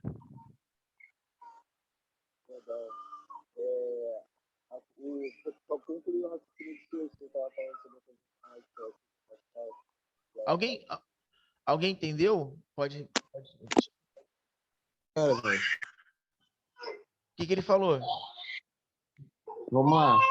Só para concluir o raciocínio que o senhor estava falando aí, sobre a conversão de PSI para Pascal e a unidade de medida dele. Isso tem na internet, gente. Isso é Google, pelo amor de Deus. Eu não gravei isso, não. Tem que ser gravado, não. Não perco meu tempo gravando esse trem, não. Isso é só vocês buscarem no Google, saber quantos PSIs equivale a Pascal. E vive. Entendeu? Vai lá no Google e busca. Isso é tranquilo. Né? Tem até já calculadora que faz no Google, programinha no Google, que você joga lá, aí você joga lá o PSI, automaticamente ele já dá o valor em Pascal. Entendeu? É regra de 3, tá lá, gente. Vocês são engenheiros, vocês não são matemáticos, vocês não têm a obrigação de esse nível de profundidade, entendeu? Tem outras coisas que vocês precisam armazenar no HD de vocês do que isso aqui nesse caso, tá? Voltando. Beleza, valeu. Show, voltamos. Bom, tá gravado. Então, no final, depois, se vocês tiverem dúvida, é só ir lá no finalzinho da gravação, né? E rever a explicação dessa questão do foguete. Tá bom? O Lucas botou aqui, ó, um PSI equivale a 6.894,757 Pascal. Um PSI. Show, valeu, Lucas. Obrigado aí. Valeu. Então, gente, um abraço, um beijo, um queijo. Vamos nos falando, tá? Até a próxima semana, para quem for lá me ver em Bangu. Pode interromper a gravação.